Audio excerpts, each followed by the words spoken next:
Hello and welcome to Harry Cole's Saves the West, the show where American grit meets British backbone. Tonight, diplomacy, warfare, legacy, they all collide. Donald Trump has just announced a second summit with Vladimir Putin in the Hungarian city of Budapest as his attention turns from the Middle East back to the war in Ukraine. Tomorrow, he'll host President Zelensky of Ukraine at the White House. Could this 1-2 diplomatic punch really see Donald Trump end a second war in a week?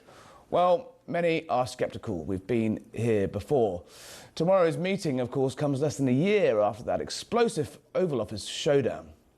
We're going to feel very good. You will feel influence. We're going to feel very good and very strong. You will feel influence. You're right now not in a very good position. You've allowed yourself to be in a very bad position, and he happens to be right about it. From the very beginning of the war, you're not in a good position. You don't have the cards right now. And last time that President Trump met Putin, that historic summit in Alaska over the summer, well, there was hope things could move on. But then, since then, it's back to stalemate. There's been very little movement. There's been a lot of dithering. But yesterday, Defence Secretary Pete Hegseth had this sharp warning from NATO.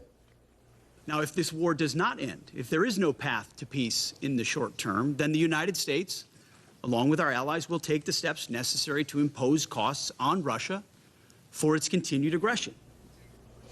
And now Trump is considering flying Tomahawk missiles to Ukraine. These missiles could hit Moscow.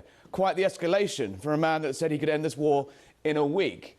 So where are we for the self-declared president of peace? Joining me this evening in the studio, our friend of the show, our secret friend of the show, Cara Kennedy, commentator, journalist extraordinaire. Cara, we've been here before, right? Like, are we going to get a breakthrough this week, or is this going to be another one of the things where Putin and Trump, they say nice things about each other, they lavish praise on each other, and then the Russians go away and say, oh, we know what? You know, oh, we want to have talks, we want peace, of course, but then they just dither and prevaricate. What do you think is going to happen? I will say, I think it's interesting the shift that we've seen in how Trump is speaking about Putin now and how he's speaking to Putin. I think he is kind of on the defensive a bit more. Usually we see him very friendly towards Putin and trying to, I don't know, be like play both sides, butter him up. Yeah, exactly. Strong man, exactly. strong man. And now I think he is kind of strong-arming him because we're seeing a difference in how they are communicating, and I think that's big. What do you think? Do you think the Tomahawks, though? I mean, look, these are missiles that could strike that could strike Moscow. That is a serious escalation in the war.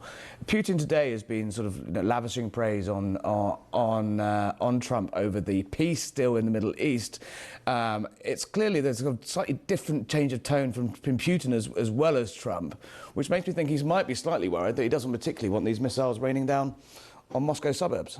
Do you think Trump would do this? I mean, the direction of travel is that he seems to be annoyed, slightly humiliated, slightly frustrated that, you know, they had that big song and dance in Alaska, they had a good old go at it, and then nothing's happened. So how do you escalate it? And, you know, we saw how he behaved in Iran, we saw how he behaved in the Middle East. That unique blend of diplomacy he has is, it's force as well as charm, and I think you need to see a bit more of the force. I think that's true, and I think that even people who didn't vote for Trump, who aren't particularly like the MAGA base, have been very impressed with his foreign policy and him following through on what he says he's going to do.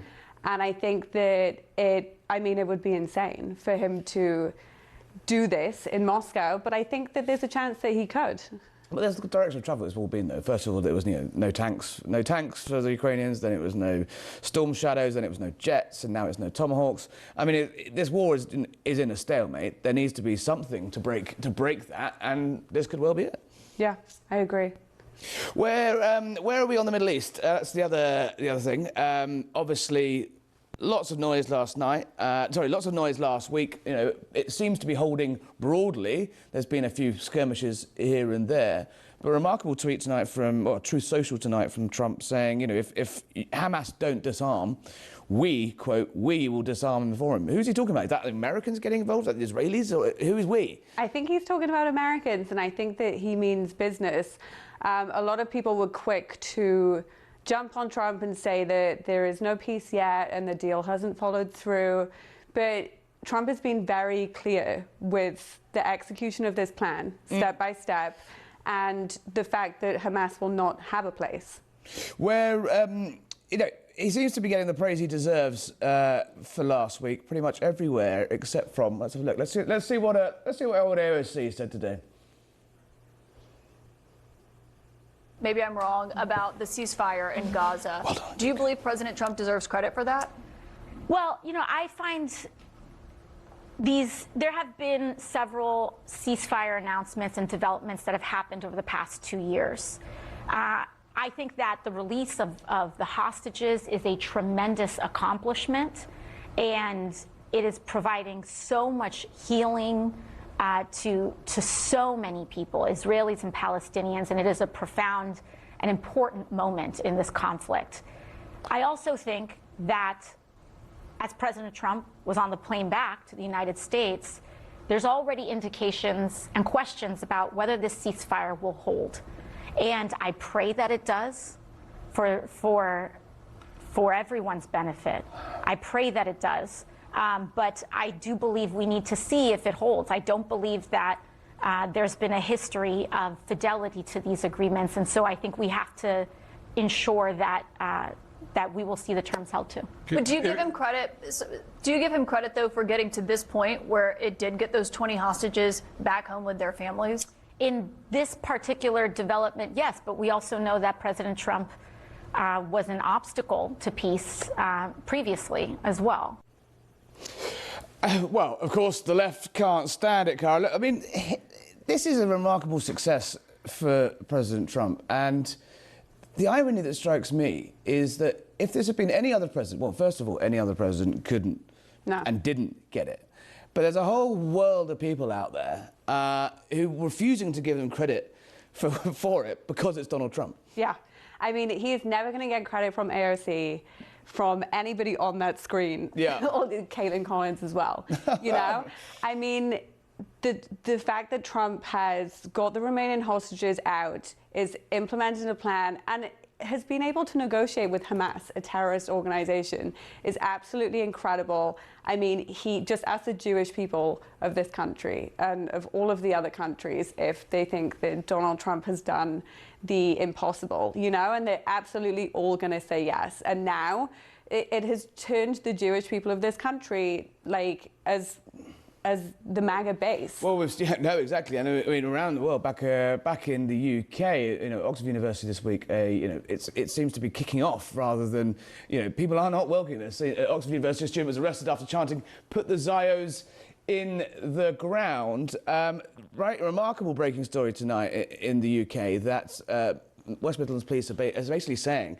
Tel Aviv Maccabi, the football team, are going to be playing next week in Birmingham, and they're saying that they cannot have away fans there, travelling fans from Israel, because they cannot guarantee their protection. That is a sorry state of affairs, isn't it? Yeah, that's crazy. Doesn't it just show you that these people didn't want peace in the first place? Because peace is now what we are starting to see, and they are still not happy about it. They didn't want peace. They didn't want a ceasefire. They wanted the Israeli people and the Jewish people to be harassed and to face issues in their life. It does say it's a remarkable sort of lack of backbone, though, in the fact is that, the police put out this statement. They're not saying who it is that's threatening the visiting Israeli fans, but we all know who it is, isn't it? Birmingham, one of the highest Muslim population density cities in the UK.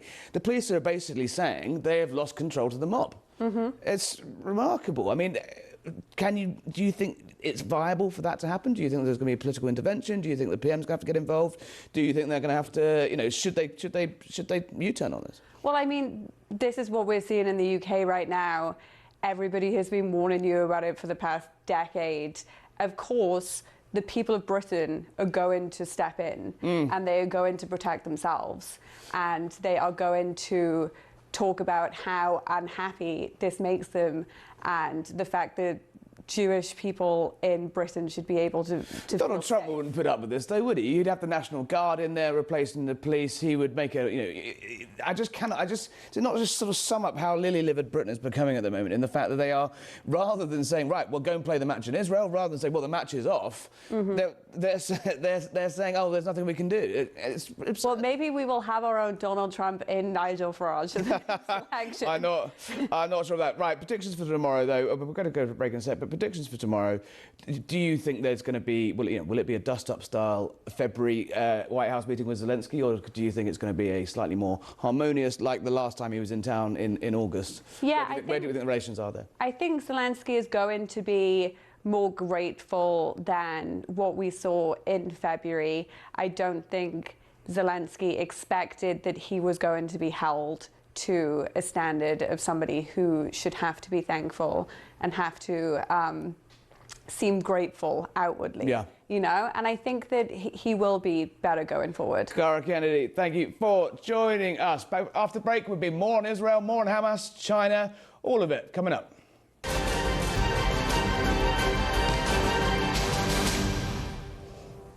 Welcome back to Harry Cole Save the West. Don't forget to subscribe on YouTube. You won't miss a thing. Lots of exclusive stuff over there when we're not on the air as well. Subscribe, Harry Cole Saves the West. Now, joining me tonight in the studio, just about, Katie Pavlich, author, commentator, journalist extraordinaire, editor of townhall.com.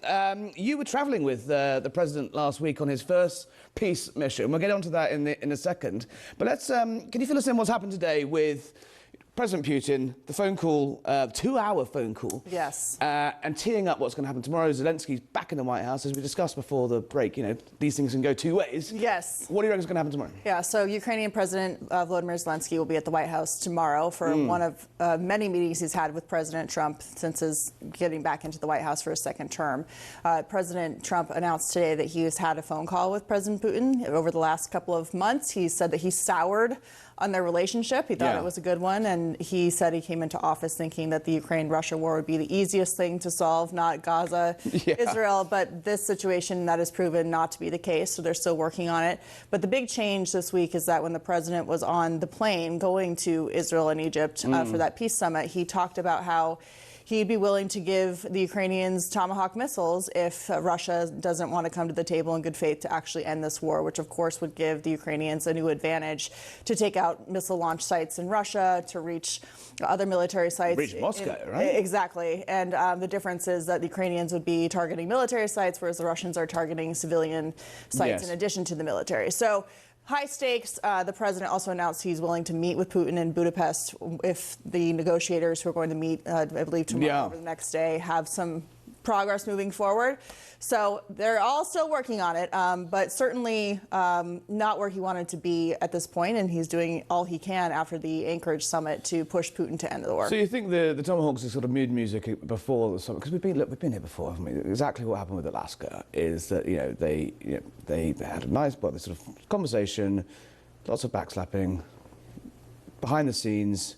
Everyone said, great, there's going to be a Zelensky meeting, there's going to be this three-way bilat, there's going to be all things.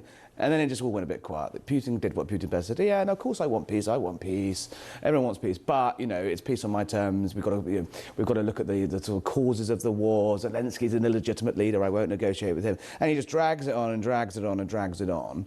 And then basically waiting till, allowing himself more and more time to push that line further and further into Ukraine before negotiations start.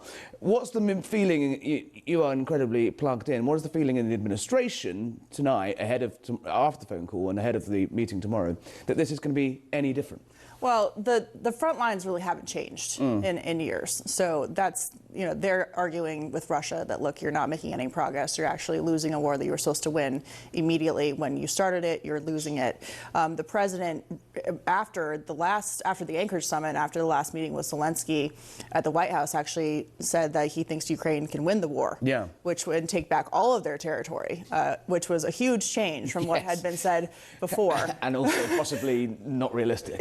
Without the right equipment. Right. So I think just ahead of tomorrow, the administration is looking to pressure Putin into coming to the table because they want to give the Ukrainians more military force that's been slow-walked, starting with the Biden administration. So if you're going to give them Tomahawk missiles, that changes the dynamics of the war, and allows it puts Russia on the map as a legitimate target in terms of inside the country, which has been limited in previous months. So in terms of what they get out of tomorrow, the Zelensky's going to ask for those Tomahawks, and President Trump will make a decision either tomorrow or after he meets with Putin about whether to send them. And the other change that we've seen too, and this occurred after the NATO summit in June in The Hague, which is that Trump is no longer sending money to Ukraine. We're selling weapons to NATO, and they're paying us for them, and they're transferring them. So that's also a big difference. That's quite Trumpy, though, isn't it? Like, it is. Everything needs a business. So we're involved, but we're not involved in terms of paying for this anymore. So spinning back to the other great deal of the week, the other great conflict resolution, remarkable truth social from the president tonight that says, basically, he's basically urging Hamas to disarm now. Obviously, we're seeing skirmishes and open fighting between clans and gangs and anti-Hamas forces within Gaza. He said tonight, "Put down your arms, or we will disarm you." Who's we? Well, I mean, that's the first time I think I've ever heard him suggest that the Americans could, get involved. But we're going to see. I thought he wanted to build a casino and a Riviera in Gaza. Well, you can't do that if Not Hamas bomb is it, there, which they've made clear. That is a very serious statement by the president, saying we will come in and kill you if you don't disarm. You had CENTCOM yesterday putting out a warning to Hamas directly, saying if they don't disarm, that there will be problems. So that's the first time throughout this war you've seen the United States military directly threaten Hamas. But behind the scenes, the bigger picture here is it's not just about the Gaza Strip in terms of the peace plan. This is about other countries also pressuring Hamas, in particular Qatar and Turkey, to essentially, leash their animals because they have supported them financially, they've supported them ideologically, to get them to disarm. Now, whether that will actually happen voluntarily is probably pretty slim, given that they are a terrorist organization whose entire mission is to murder and to wipe Israel off the map. Well, and for them, you're fighting an enemy that it doesn't matter if they're killed because that's martyrdom for them. So it's very difficult to deal with that. But the president's main goal was to get the living hostages out. They are out now. And phase 2 of the plan has never been, we won't come back if you don't cooperate. It's always been, we'll come back if you don't. Exactly on that. There was that, obviously the hostages out, great. But is there a certain naivety to as you kind of say, you're dealing with a death cult here. Is there a certain naivety to expecting Hamas to really skip into the sunset and, and just leave Gaza forever? Yes, they've given that remarkable offer that not to prosecute them. But are we not just going to see the same guys with the same guns and the same berets and hats or whatever, the green things they wear, just change their name, rebrand? When they put their uniforms back on. Oh, yeah. Funny that, isn't it? Yeah. Weird. Yeah, very odd. Suddenly, driving BMWs down the road. Where were they all through the last year? But are we not just going to see whatever Hamas just rebrand and remerge and take control of Gaza? How is this actually going to be enforced? Obviously, they're looking at this sort of, having Trump lead this sort of committee. Tony Blair, I think, is out of the running now a little bit because there's backlash in the Middle East. But how are they actually going to enforce this without, as we're getting involved? Well, I wouldn't say it's a naivete. They're trying to push a diplomatic solution before they have to go to a military solution. They are not naive at all about who Hamas is and what they've been dealing with, which is why they've been so frustrated with France and Keir Starmer of the UK, who have sabotaged all along by enabling Hamas and trying to say they should have a country and calling them a political force rather than a terrorist group. But in terms of how they actually disarm Hamas, we've seen from the president, he says but we also know throughout the last week and the lead up to this, including at the UN, when the president had a very serious meeting with all of the Arab and Gulf states, it's up on them to figure out this problem. It's no longer Israel's problem. It's not the United States' problem. If you guys want to move your countries forward in an economic, commercial fashion, you cannot have terrorists running the show in any part of the Middle East. No, of course, totally. Take us behind the scenes last week. You were there. There was that remarkable moment where Donald Trump brought Keir Starmer to the stage, and it was almost sort of as if he was about to speak, and then sort of slapped him back down and said, "Go sit down." There is a lot of tension behind the scenes. I mean, obviously, Carney in Canada, the French, the Brits, they were all kind of saying, "Oh, well, behind the scenes, we played a really important role." They did not. Exactly, and that must have wound the president up, right? Yes, because it's so dishonest, A. Yeah. And B, they actually, Secretary of State Marco Rubio has been saying for weeks that their efforts to appease Hamas had sabotaged peace talks. This could have happened earlier, that it made it more difficult to get the living hostages out, to put pressure on Hamas because they were rewarding their barbaric terrorism and behavior. But it was really funny because when I was on the plane with the president coming back from the Egyptian summit, where the 35 plus countries were there, and he had that row with Macron when he said, "Oh, you're taking a low profile, gripping him by the hand, back and forth, embarrassing Keir Starmer and making it seem like he was going to come up to speak and pushing him back essentially." And on the plane, he said, "There's a lot of weak countries I'm not happy with." And I said, "Well, do you want to name any of the leaders you're unhappy with?" And he stopped short of naming them. And then I asked him, "Do you want to name the countries?" And he said, "You can probably figure out which countries I'm talking about." And I think that is so. It goes to the name of your show.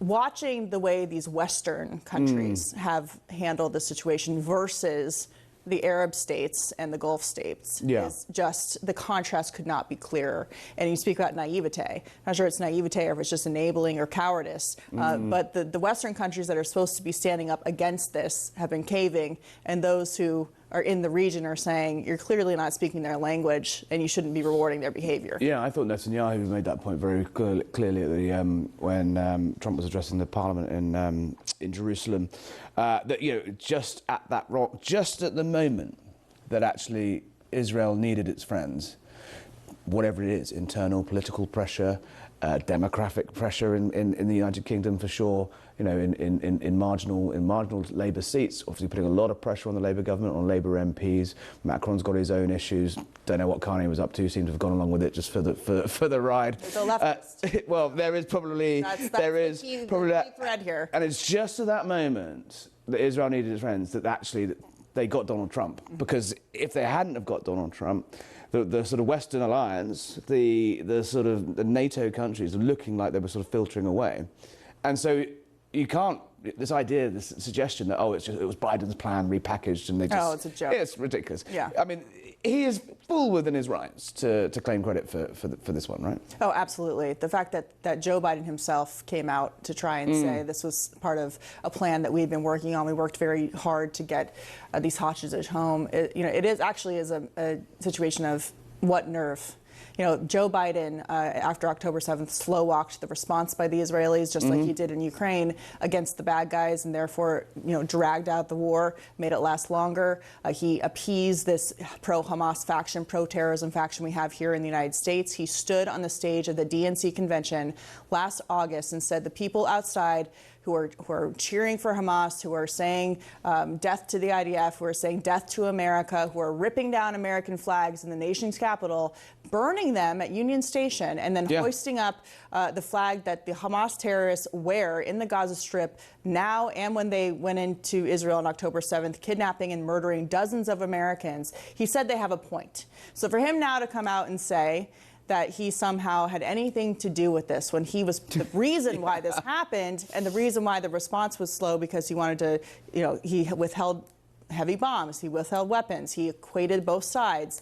It's a rewriting of history that just doesn't add up with the facts at all. Do you think do you think he'll be able to apply that star quality, that unique diplomacy, the show business, the actual business, the brute force quality that he has? Do you think he's on a roll now? Do you think the president's going to get a breakthrough in the coming weeks in Ukraine? He's doing his best, but, Vladimir Putin is happy to challenge him. And Putin has nuclear weapons. It's a totally different ballgame. He has his own mission and his own vision of what Ukraine is. He very deeply believes that Ukraine is part of Russia. It's not Ukraine. And that he's willing to sacrifice as many soldiers as he has to keep the war going. And he's converted the entire Russian economy into a war economy now. So exactly. The war machine needs feeding. There may be some extra sanctions they can put on to pressure him further on the economy, issuing Tomahawk missiles to Ukraine. Well, I think that's going to be fine. I think that's from the rhetoric that President Trump had in the campaign to arming Ukraine with missiles that can take out apartment buildings in Moscow suburbs. It's a remarkable turnaround. Yeah, well, I think the goal is to show Putin that we're not going to take out apartments because he doesn't necessarily care about his own civilians being killed. Yeah, but I mean, their military infrastructure. Exactly. Well, maybe it can rattle a few windows at the Kremlin. Yeah, well, at least get the population to turn even further on Putin. Well, exactly. Exactly. Katie, stay there. We're going to move on to China, but we're going to come back to you in a moment. Right, tariffs, spies, stolen secrets. The China crisis is on. Beijing slapped new tariffs on the West, which is, frankly, a gut punch to our economies, just as a spy scandal in Britain exploded. Now, China's not just stealing our data, it's testing our weaknesses across the West. And what are our politicians doing? Still dithering and still arguing what to call it. A threat, an enemy. Well, what about the new Cold War? Cold War 2.0, fought not with missiles, but with microchips, markets and leaks. Tonight we're going to connect the dots with the Spectator's Melissa Chen, who is joining us now. Melissa, thank you and welcome to Harry Cole Saves the West. Bring our American friends up to speed on the remarkable story that is happening in the United Kingdom at the moment. It's been about 2 weeks now since a spy trial collapsed, and it seems to me, and I've not just been reading too many John le Carré novels, this one goes right to the door of number 10. It does, and it is truly remarkable because in a way it's collapsed over a single word, over the definition of what China is to the UK. It's resting on that definition. And what it seems is that the UK is very uncomfortable articulating what Donald Trump has been very comfortable articulating, repositioning the United States towards a position towards China as that of pro-engagement before he came into office to something that was more combative. Donald Trump was the first one to be able to articulate China as the enemy, and we're going to start a trade war. And after COVID, after the trade war, it's obvious where things stand. The case that's taking the British government by storm, especially Starmer's government, is one that it's an espionage case that the details are so brazen. You have two very young British boys. I mean, they're in their 20s, early 20s. They met teaching English in China, and they were good friends.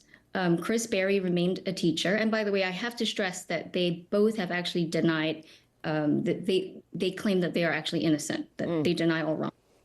The individuals involved is a young man by the name of Chris Berry and Chris Cash. They were both teachers. Chris Berry remained as a teacher in China, and Chris Cash, who had political ambitions, ends up running the China Research Group, which is in Parliament, working for two MPs who had very high-level access to foreign, very sensitive information. And these two, and Chris Cash in particular, he was handing information, writing up reports, and sending it back to Chris Berry, who was in touch with a Chinese agent. I read the witness statements. The Chinese agent was then passing this information to a very senior CCP Politburo member. His name was Chai Xing, and he's known as Xi Jinping's right-hand man. And so as a conduit, you have somebody spying in Parliament and handing all that information over to his friend in China and handing it over. What was this number 5th person doing in the Politburo? Sort of liaising with, frankly, a sort of low-mark academic and some child from Parliament. But do you think this was a sort of a long-term game? Were they hoping these two would go on and on and on into their careers, and they'd be running them for years? Because having read that report, those witness statements, what they actually handed over was kind of chicken feed, really, wasn't it? Most of it turned out to be duff information about British politics. Obviously, British politics was in a massive upheaval. But do you think this was could this have been a sort of almost Philby-esque style long-term plan to sort of run these kids young men for decades? Perhaps they could have been groomed for that. But I think that the information that's gleaned is actually quite useful to the Chinese government, especially as it negotiates and knowing what the pressure points are, knowing especially information, who are the China hawks in government, that who's going to take a strong position on China when it comes to, the Confucius Institutes, as you read, on closing them, or on who could be potentially somebody that's a weak link that might oppose the mega embassy. And then that becomes, say, the new target for covert operations and more spying. And so in a sense, I wouldn't say that the information that Chris Cash was able to glean was useless. They were also seemed to be interested in a semiconductor chip factory out in Wales for some reason. So they were looking for information, and it was quite specific, the kind of information that they were requesting from the two young spies involved. Melissa, before we bring in our other guests, just give me a little bigger picture, your take on, I know you've been tweeting away today about just how infiltrated and just how sort of weak the response from Britain and other countries across the West, but focus on Britain in this one. The central charge of this entire scandal is that under pressure from the Treasury, under pressure from the Chancellor, under pressure from the government, this case was essentially blocked because they didn't want to upset trade with China. They didn't want to upset diplomatic relations with China. And Britain's bumping around with 1% growth of GDP. And they didn't want to upset that by having a trade war. Do you think it's really that brazen? And isn't it, if so, that's a fairly sorry state of affairs, isn't it? It is, because essentially what this does is that it legalizes spying for China. You have blatant espionage attempt that's being swept under the rug, an entire case sabotaged, collapsed, all resting on this inability to actually call out what China has shown itself to be, which is a threat. Notwithstanding China having conducted espionage, it's already a fact that it is a threat.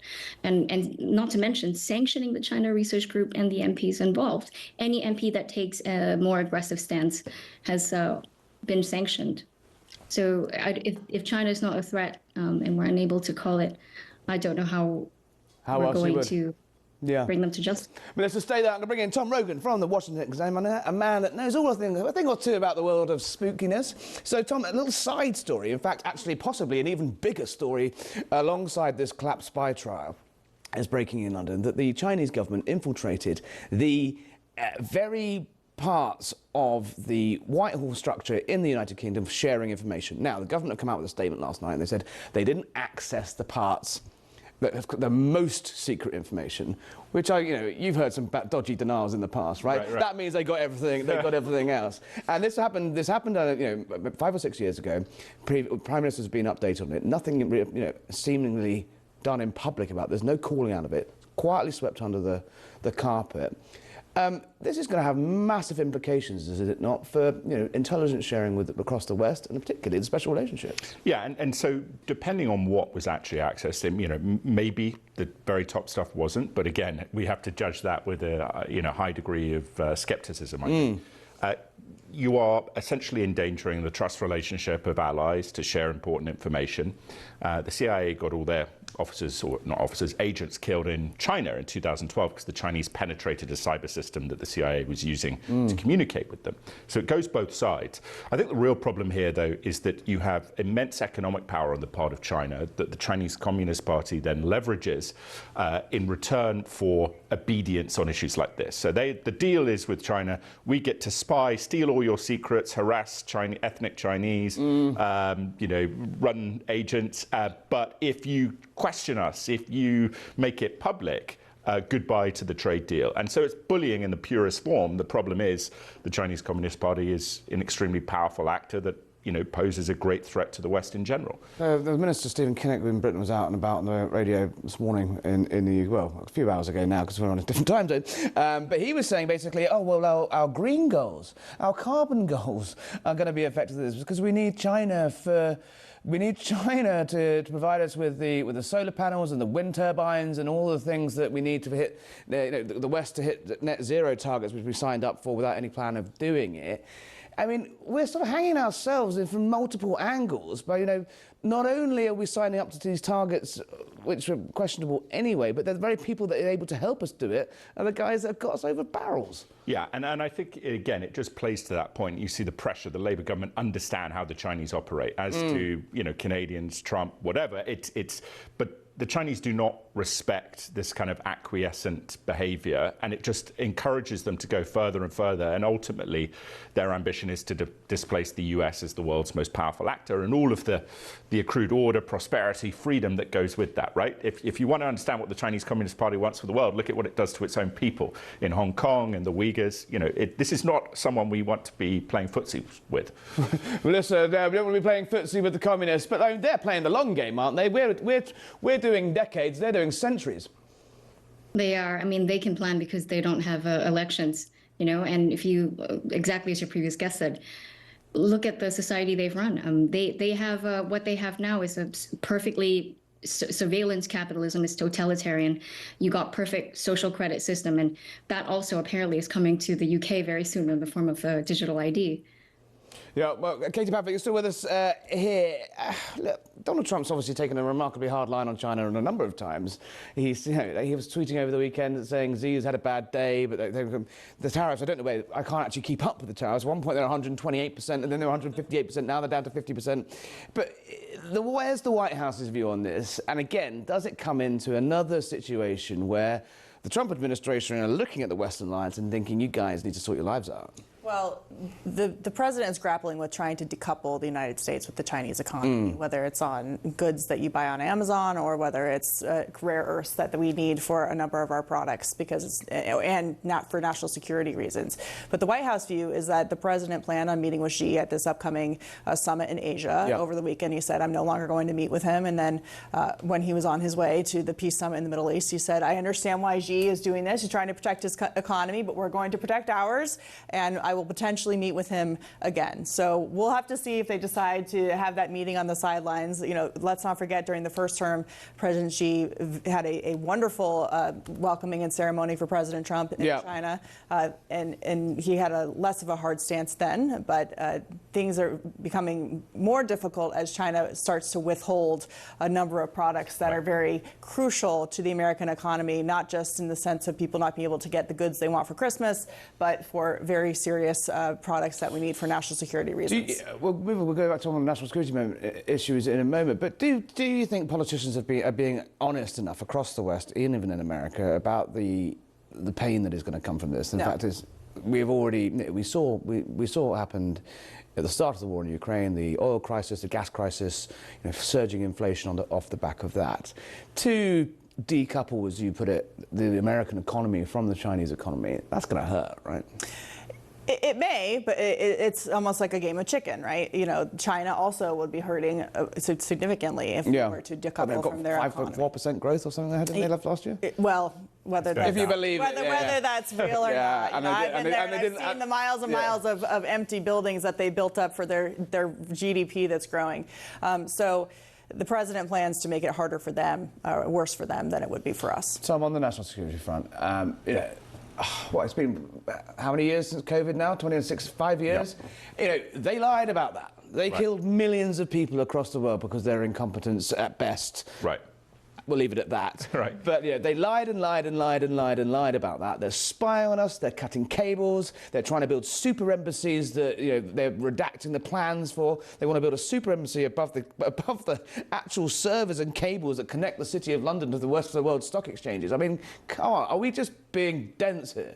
Yeah, I think it's a mixture. When will we just say enough? Well, it's the money, isn't it? That you have enough private individuals who decide that they want to take Chinese money and then lobby on their behalf or advocate positions, whereas in think tanks or business, Hollywood doing that as well. So this national security consideration extends beyond the simple remit of national security. I think what would be interesting, to Katie's point on rare earth minerals, is whether President Trump now pushes for something like an Operation Warp Speed to develop these things in America.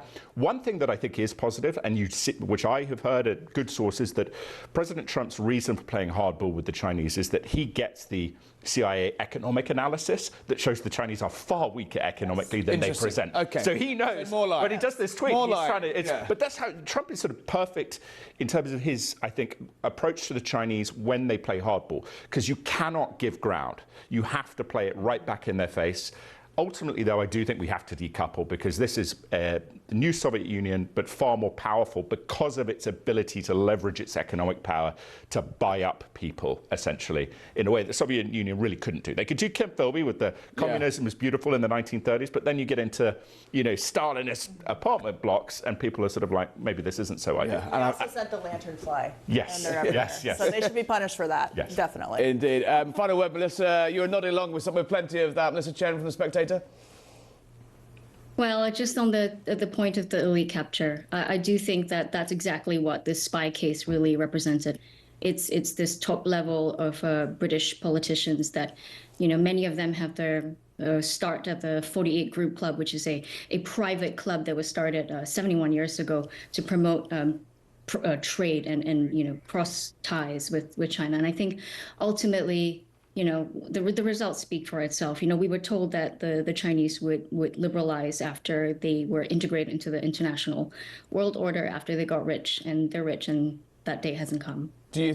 How long do you think before the West just goes, enough is enough? It should be now. It really should. America has woken up. I think the UK really needs to soon. We've been saying that quite a lot on this show over the last few months. Melissa Chen, thank you. Tom, just while I got you, 20 seconds, how do you think tomorrow's going to go? Are we going to see a February Zelensky showdown, or are we going to see an August Zelensky showdown? I think an August one. I think it'll be cordial, but a little bit of pushing on tomahawks. Might we get a tie this time, do you think? A tie? We've got a suit. We've got a suit. I don't think a tie, but we'll get the suit.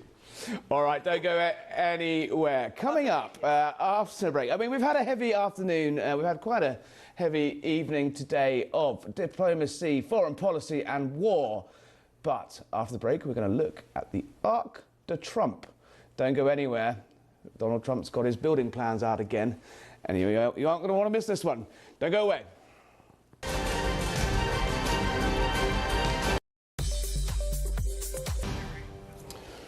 Welcome back to Harry Cole Saves the West. Don't forget to subscribe. I said that too quickly. Don't forget to subscribe on YouTube. Throughout the weekend, we'll have more content for you there. Search Harry Cole Saves the West. Now, breaking news tonight. Former National Security Advisor John Bolton has been indicted, something that's been in the pipeline for a little while. Katie Pavlich from townhall.com still with us. Tell us what's happening.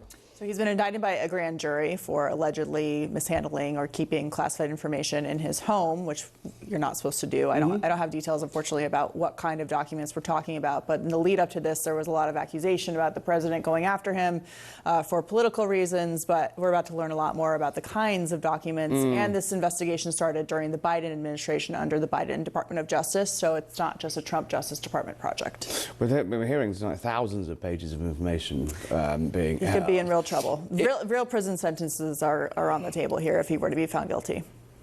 You can't escape the fact that John Bolton is basically one of the last, despite being part of the last Trump administration, is one of the great holdouts as a Trump critic. In your heart of hearts and in the minds of the American public, do you think that this will be seen as a fair course of justice? If he has thousands of pages of classified information, as someone who's not supposed to be in possession of them, I think that they can discern the facts for themselves and realize that that's not a Trump issue. And again, as I said, this was an investigation that started under the Biden administration, and a grand jury has issued this indictment. It's not that the charges are simply coming from prosecutors at DOJ. The Daily Wire's Tim Rice is back with us. Tim, what do you think? Obviously, the left is going to scream hell for leather, lawfare, politicization, overreach, blah, blah, blah, blah, blah, blah, blah, as they have been for a couple of weeks now. Obama's the one saying, oh, we shouldn't politicize the judiciary and we should be, the FBI need to be, the hypocrisy of all this is astounding, isn't it? No, it is, but I think that actually gets to a sort of crucial point here, which is that no matter whether it's right or wrong, and I happen to agree with Katie that based on the limited details I have, it seems like, there's a legitimate course of action. A grand jury is, of course, a jury of one's peers, but this is just a thing that we do now, right? The Biden administration, the Biden DOJ did it to the Trump people, the Trump DOJ is doing it to the Biden people, the Obama DOJ did it to everybody. This is just, it's unfortunate, but this is now a part of American politics. This is now, politics by other means. And I think I do think that this is a legitimate one, again, based on what I've seen, but I do think it's unfortunate that, we are at a point where this is just sort of like par for the course. This is something that Justice Department attorneys do. Yeah, I mean, Mike Davis from the Article 3 project, obviously a very pugnacious, to put it gently, Trump-supporting attorney, said 2 wrongs don't make a right, but they do make it even. Which I think is kind of where we are now, right? This is, I mean, it used to be banana republics and the French that look up their opponents after losing elections, but it does seem to be seeping into American politics. Yeah, but there's 2 arguments to be made here. The first is that the left started this, with the long list of things they did against Donald Trump that never really came to fruition in terms of the state courts, the federal courts, the indictments, and the argument is you have to have mutually assured destruction or they will continue this unless there's punishment for them. The other argument is there's a difference between lawfare and accountability for abusing and weaponizing the Justice Department. And how do you hold officials like James Comey or maybe officials during the Obama administration at the IRS who did not get held accountable for targeting Tea Party groups, mom and pop political groups all around the country, and therefore the weaponization got worse and worse and worse into the Biden administration. So there is a line here of how do you hold people accountable without engaging in that kind of... And I think that's absolutely right. And one other thing to note, though, right, is that it is important to talk about lawfare versus accountability and all those things. But at the end of the day, we seem to have an epidemic of government officials taking cartons of classified information. Well, Biden did it, Trump Everyone did it, seems to be doing this. And look, if it was a different political climate, if it was a different geopolitical climate, this could maybe be something that we brushed off as. And I'm sure people have been doing this since, way back in the day. But when it was, Bobby Kennedy taking home things and giving them to Ben Bradley, everyone just sort of winked and nudged in official Washington, and it was fine. On for the connoisseurs. That's not the world that we live in anymore. That's not how the parties interact with each other here. That's not how our enemies interact with us. That's not, this is a risk. These sorts of things are a risk. It's illegal for a reason, and that's where I think you get to accountability, even if it does kind of have whiffs of lawfare. Can I say one thing? Of course, please. There's also the argument of overclassification, that we overclassify in the United States, which actual classified sensitive information should be protected, but there is I'm not justifying John Bolton's holding this classified information, but there is an overclassification problem. And the other issue is that we have all these officials who benefit after they work in government from keeping their security clearance and keeping this kind of access to the information, which is why many of them are holding on to it, because they're using it illegally in a lot of cases to make themselves a lot of money as consultants and that kind of thing. Or even just for the memoirs. And for the memoirs. always remember the memoirs. How far, guys, do you think this is going to go? President Obama was out and about on some podcast yesterday or the day before. So, sounding a little bit worried, actually. Do you really think he could be in the sides? We had Senator Ron Johnson on yesterday who said a Trump indictment, an Obama indictment isn't out of the question. Do you reckon they've got time to do that?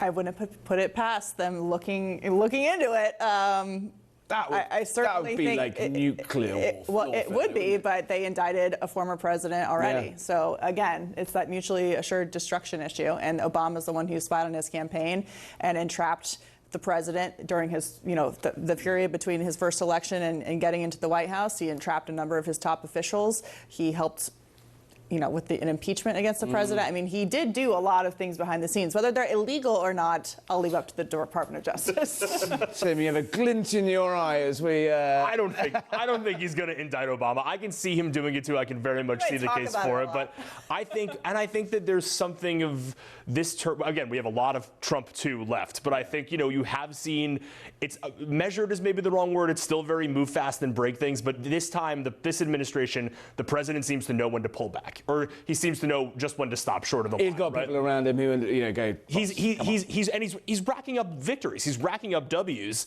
And I think he wants to keep doing that. And like Bolton, Comey, even the indictments themselves, even if nothing comes from them, that's an unquestionable win for the president.